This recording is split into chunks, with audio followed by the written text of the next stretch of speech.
Hi, welcome back once again to CBSE Board Economics.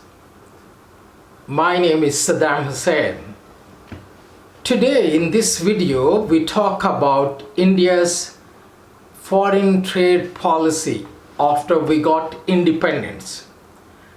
In 1947, before we got independence, it was absolutely a different kind of story. India was a colony and Britishers, you export raw materials from India to UK. Absolutely no taxes, no tariffs. But Indians tried to export any handicrafts or any goods from India. There were huge taxes they had to pay. So they discouraged Indians to export anything, because they didn't want to promote our handicraft industry. They didn't want to promote any of the domestic industries.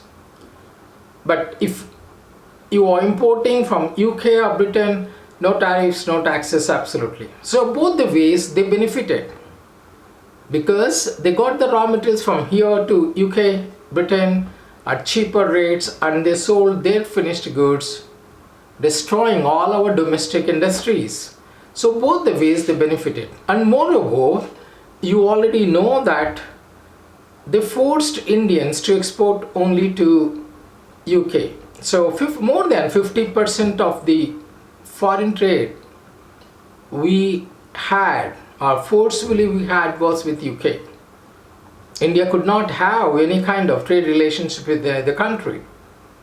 Okay, so in 47 we got independence. Now we're talking about what kind of trade policy. So we realized that by the time we got independence, all domestic industries were destroyed. All handicrafts were destroyed. So India totally dependent on Britain. Even for defense equipment, we were importing everything from there.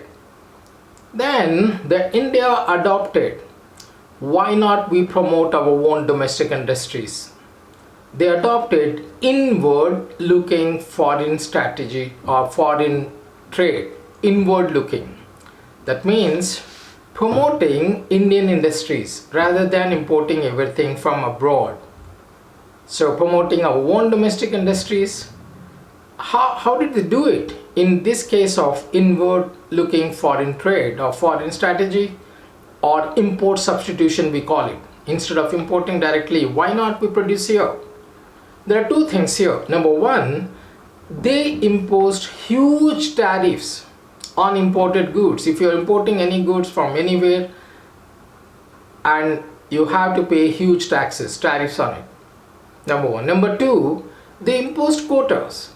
That is, quota means you cannot import more than this much quantity. So that's a very important thing. This foreign trade policy we are talking about between 1947 to 1990.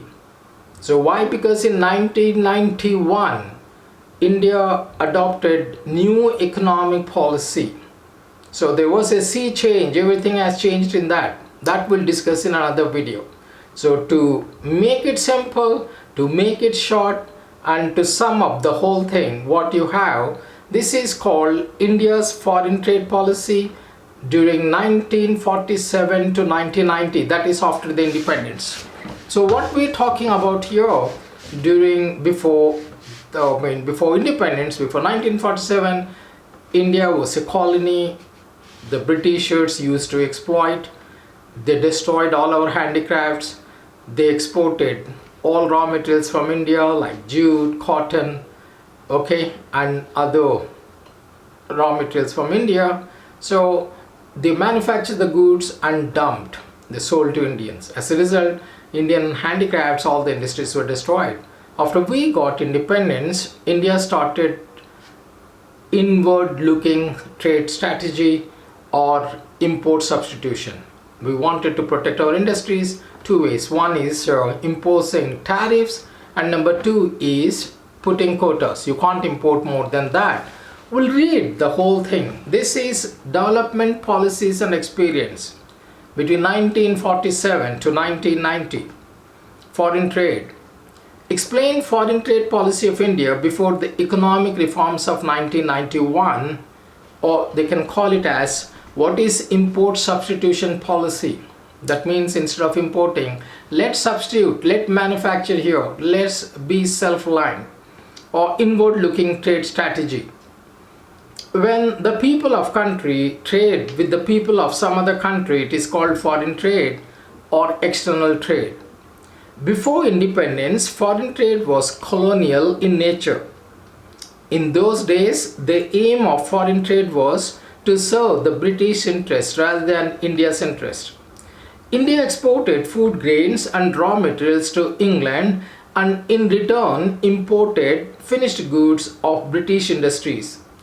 India thus suffered double exploitation through that trade, which I told you, the Britishers purchased raw materials from India at cheaper rates and they sold their goods at a very expensive prices because we had no other option, because they destroyed all our domestic industries. So there was a double exploitation.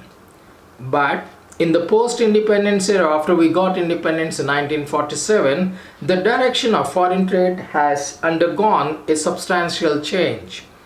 Our trading partners in the international markets have increased.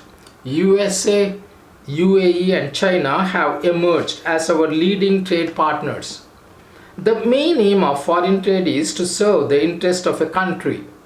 Keeping this objective in mind, India's foreign trade policy was formulated after independence. So what did they do after 1947? Foreign trade policy, import substitution policy, or we call it as inward looking trade strategy. Industrial policy and trade policy are interrelated and interdependent. During the period 1950 to 1990, India adopted a trade policy which was characterized as inward-looking trade strategy or the policy of import substitution. Import substitution means the strategy of replacing imports by domestic production. It automatically reduces the burden of imports. The two main objectives of the policy of import substitution in India were A. To serve scarce foreign exchange for import of more important goods, like import of goods which help in growth and development of economy, like plant and machinery. To mind it here, I want to clear, to import any commodity we have to pay in terms of foreign exchange.